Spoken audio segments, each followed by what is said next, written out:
Okay, I have to tell you something embarrassing that happened last month. Oh, I love embarrassing John stories. Go. I decided I was going to run a half marathon. A half marathon. You?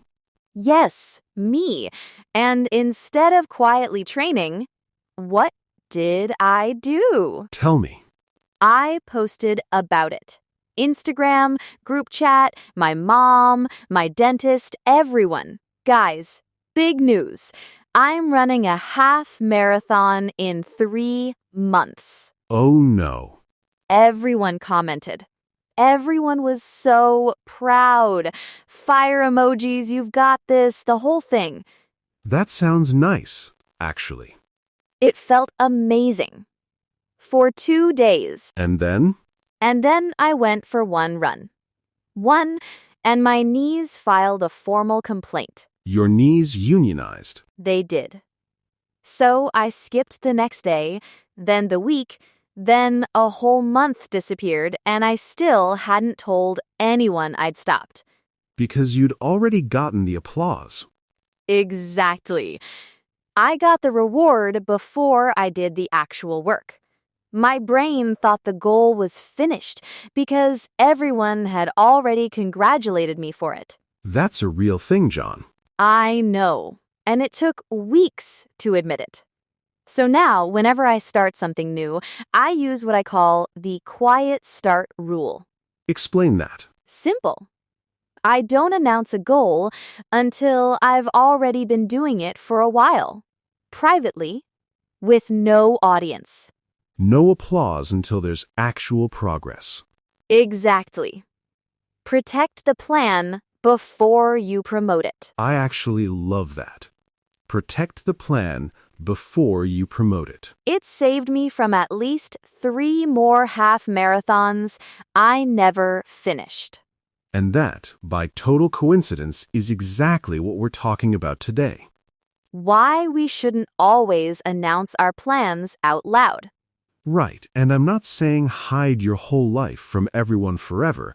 That would defeat the purpose. No, that would be a little dramatic. I mean that specific moment, right at the start of a goal, when it's still fragile. When it hasn't grown any roots yet. Exactly. So today we're talking about why early silence can protect your motivation, and how to actually say all of this in natural English. Being discreet. Staying quiet.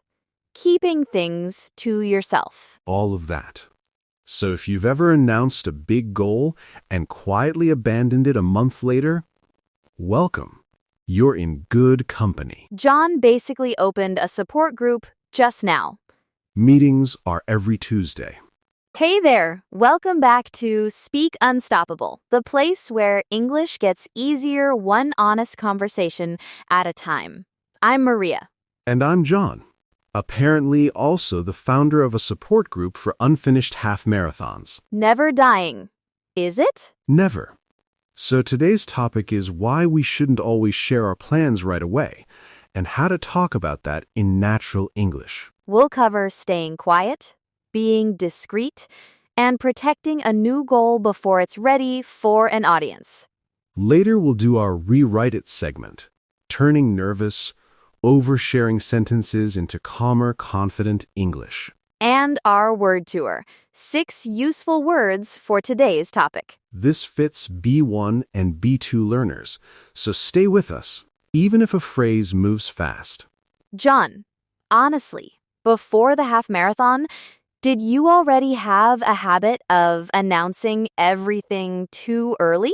Actually, yes, I used to think announcing a goal made me accountable. The classic argument.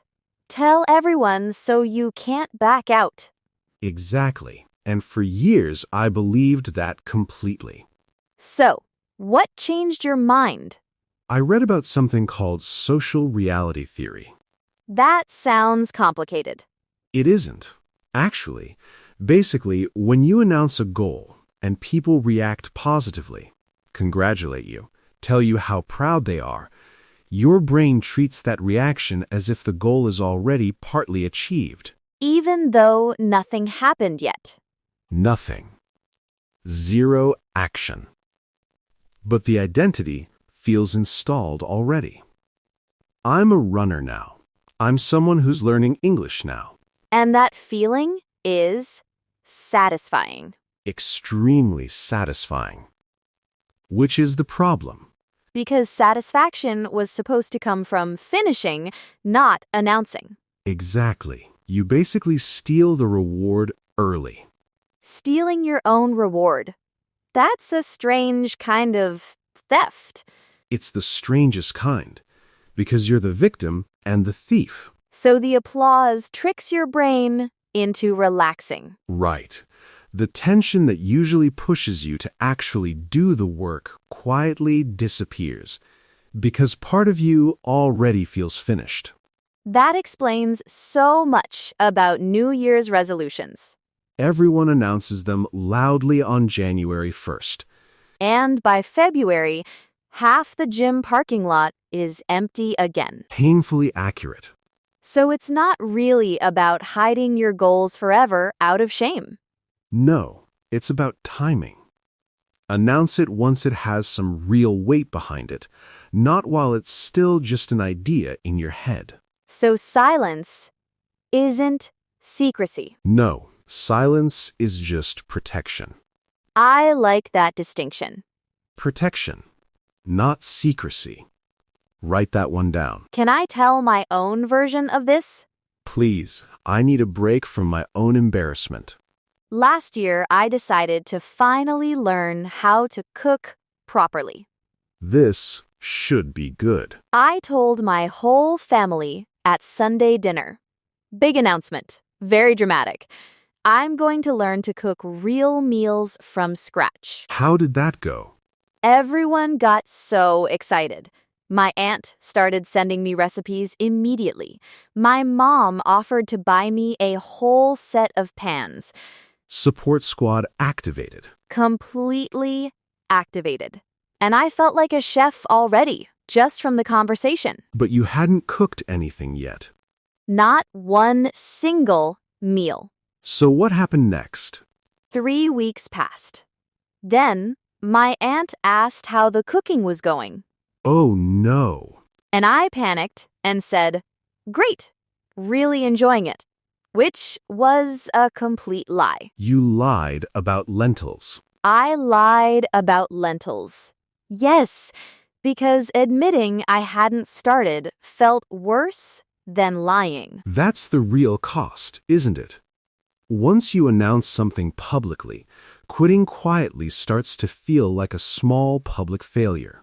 Exactly. So instead of just adjusting privately, you either push forward from guilt or you hide and pretend. Neither of those is actually healthy motivation. No. Real motivation should come from wanting the result, not from avoiding embarrassment in front of your aunt. Avoiding embarrassment in front of your aunt is a surprisingly powerful force, though. Frighteningly powerful. But not a good long-term strategy for actually learning to cook, or learning English, or anything else. So what did you actually do after the lentil lie? I quietly went back to basics. Stopped mentioning it at all. Just cooked small, simple things alone in my kitchen. No audience. No audience. And honestly, it felt lighter immediately. Because the pressure of performing for an audience disappeared. Completely disappeared. I could burn a pan of rice, and nobody needed to know about it. That's such a small human relief. It really is. And months later, I actually did get decent at a few dishes. And by then, I wanted to share it. Not because I felt pressured to. So let's talk about the actual reframe here. Because I don't want people thinking silence means shame or fear. Right. This isn't about hiding because you're scared of failing in front of people. No, it's about protecting something young. Say more about that. Think about a new plant. Right after you plant a seed, you don't dig it up every day to check the roots. That would kill it. Exactly. Constant checking, constant exposure, constant opinions from other people, that's not nurturing. That's interference. A goal is the same in the beginning. Very much the same. It needs quiet conditions to actually take root before it can survive outside opinions. Outside opinions being your aunt and the lentils. Forever my aunt. And the lentils. So the quiet start isn't fear. It's more like early stage protection. That's the whole reframe. Protect the plan before you promote it. I really do love that line. It also changes what accountability even means. How so? Real accountability isn't a group of people watching you from day one. Then what is it? It's a private promise you keep to yourself, quietly, again and again, until it becomes proof you can actually trust yourself. That's a much heavier kind of accountability than posting online. Much heavier. And much more honest. So how do you actually know when a goal is ready to be shared? Usually when it survives without applause. When you've already shown up for it a few times, quietly, and you still want to keep going. That's a good test. It is. If the only thing keeping you going was other people's reactions, that tells you something important too. Okay, but let me push back a little here, because I think this needs balance. Go ahead. Isn't there real research showing accountability partners actually help people succeed? Yes, and that's a fair point. I'm not disagreeing with that. So aren't we contradicting ourselves? Not really. Because there's a difference between a wide public announcement and one trusted person quietly checking in on you. Explain the difference. Telling 200 people on social media is performance. Telling one close friend, hey, can you ask me about this next week? That's structure. One is a spotlight. The other is a support beam. Exactly. A spotlight makes you feel finished before you start. A support beam just quietly holds you up. So it's not silence versus sharing.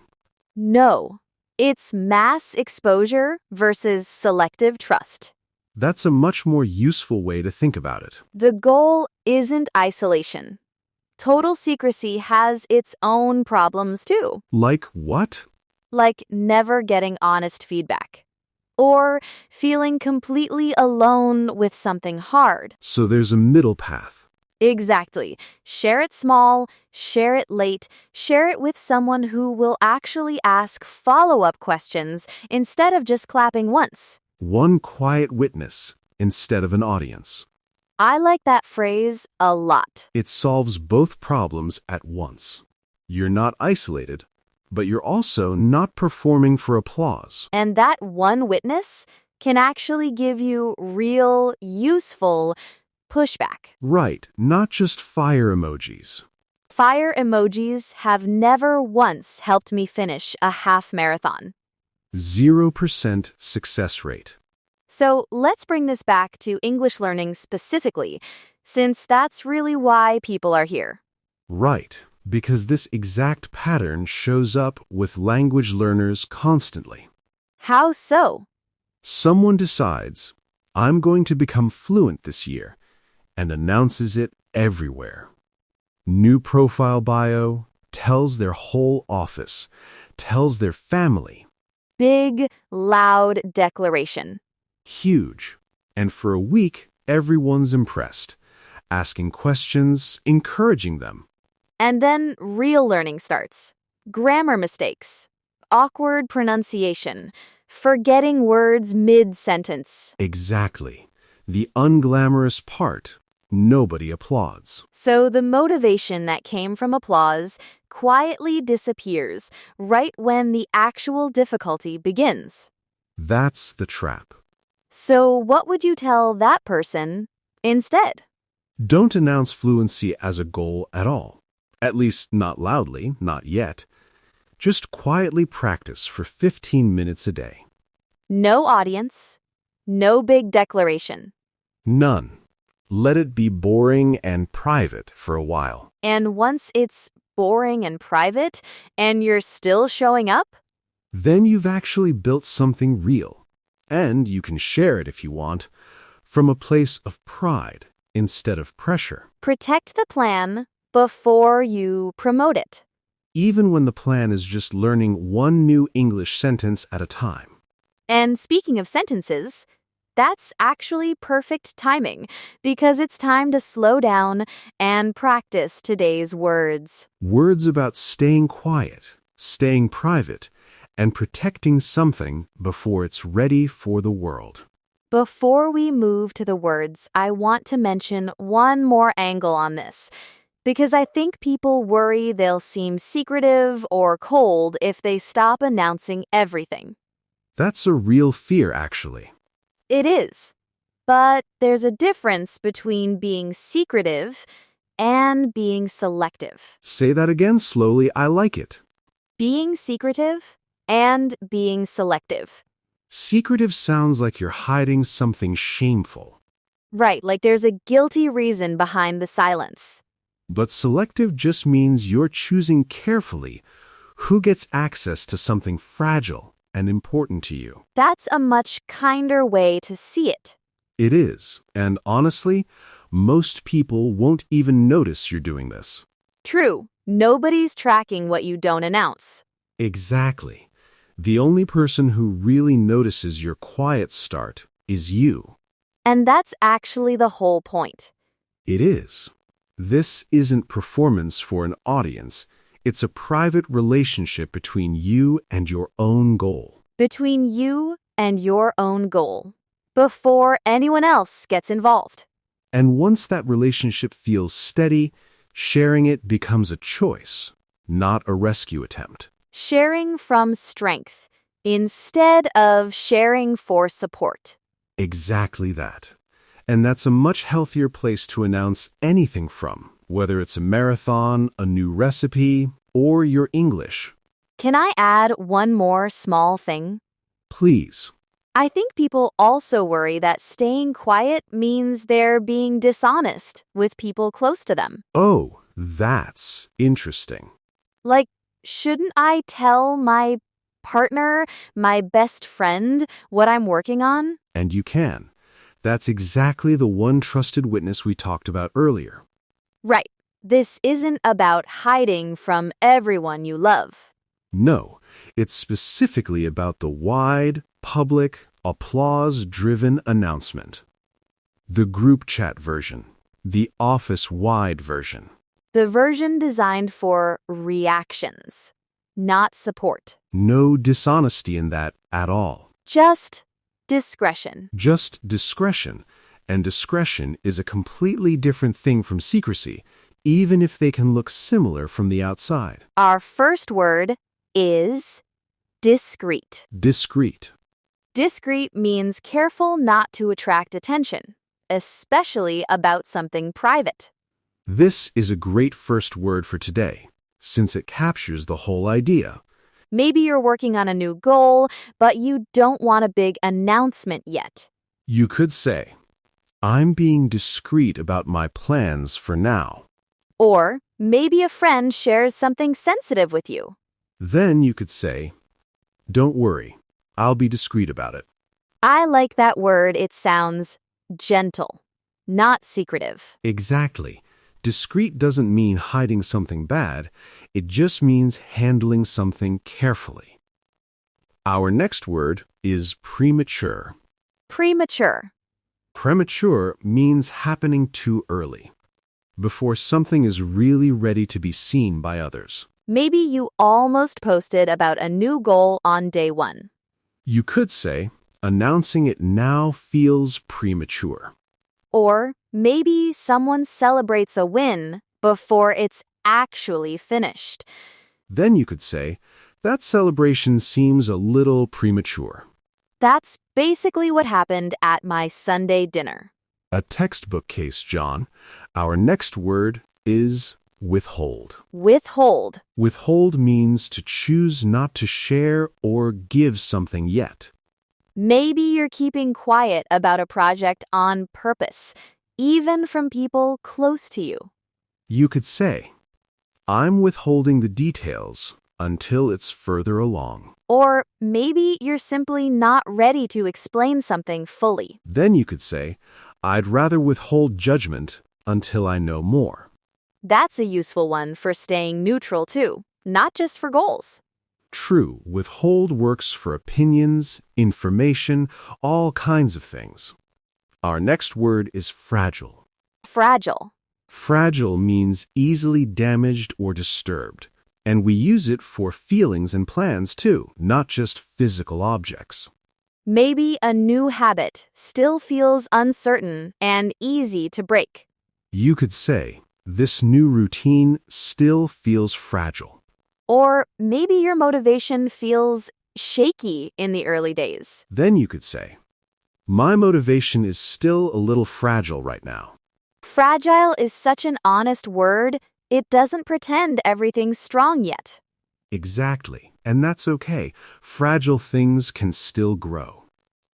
Our next word is validation. Validation. Validation means outside approval or confirmation that something you're doing is good or correct. Maybe you used to need constant validation before you felt confident enough to keep going. You could say, I used to need validation from everyone around me. Or maybe you're learning to trust your own judgment more. Then you could say, I'm trying to need less validation from others. That one hits close to home after the half marathon. Deeply, painfully close.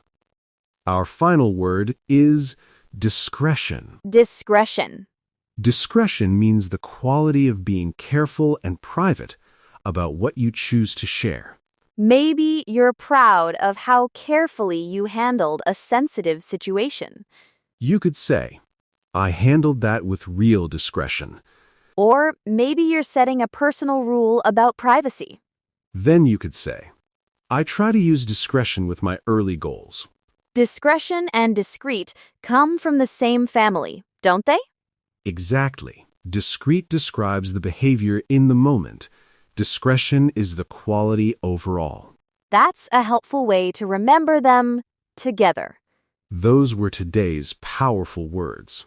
Discreet, premature, withhold, fragile, validation, and discretion. Notice how all 6 of them are really about timing and privacy.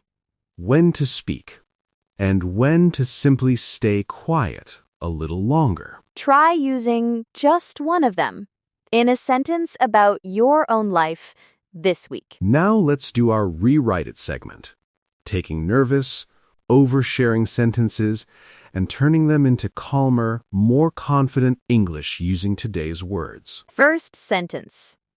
I have to tell everyone right now or I won't stay motivated. That sounds exhausting just to say out loud, honestly. It really does. Let's rewrite that. I'll stay discreet for now and share it once it feels solid. That version sounds like someone who actually trusts themselves. Second sentence. If I don't announce it, it doesn't really count. That belief keeps so many people stuck at the announcing stage forever. It really does. Rewrite. I'm choosing to withhold this for a while, and that's still real progress. I like how withhold turns hiding into an active choice instead of a weakness. Third sentence. Everyone needs to know how serious I am about this. That one's basically begging for applause. A little bit, yes. Rewrite. I don't need validation from everyone to know this matters to me. That one feels like real growth, honestly, fourth sentence. Talking about it before I even start feels normal to me. That one's sneaky because it sounds so casual. It really does. Rewrite. Talking about it this early actually feels a little premature. Naming it premature makes the pause feel intentional, not weak or scared. Fifth sentence. If people don't know, I might just quietly give up. That's a very honest fear, actually. Very honest. Rewrite. This plan still feels fragile, so I'm protecting it quietly for now. Fragile explains the caution without sounding dramatic or weak. Sixth sentence. I need everyone's opinion before I even try. That one sounds tiring to actually live with. Exhausting. Rewrite. I'm using discretion here, and I'll ask for input once it's further along. That's the strongest one yet. I agree. That one really pulls the whole idea together. One more. A bonus. I feel weird not posting about this like everyone else does. Rewrite. I'm being discreet on purpose, and that's a completely valid choice. That's a great one to end on, honestly. Notice how every rewrite keeps the honesty. It just removes the pressure of an audience. None of these sentences pretend everything is perfect or already finished. No, they just protect something real while it's still growing, quietly and on your own timeline. Discreet, premature, withhold, fragile, validation, discretion. All 6 of them, working together in 6 calmer sentences. 6 words, 6 calmer ways to talk about starting something quietly. And that quiet start might be exactly what makes it last, in English and in everything else you're building right now. So let's bring today's lesson home. Sharing a goal isn't wrong, but timing matters more than we usually admit. Protect the plan before you promote it, and let it grow quietly for a while first. Here's your challenge for this week. Pick one small goal, English-related or not, and don't announce it to anyone. Just start it, quietly, for a few days. Then come back and tell us in the comments what that felt like. And if you tried one of today's words, discreet, premature, withhold, fragile, validation, or discretion, drop your sentence below too. We'd genuinely love to read them. If this episode helped you today, hit subscribe so you don't miss the next one. And check out our next video for even more practice like this. Thank you for spending this time with us today. Keep practicing. Keep protecting your quiet progress. Bye for now.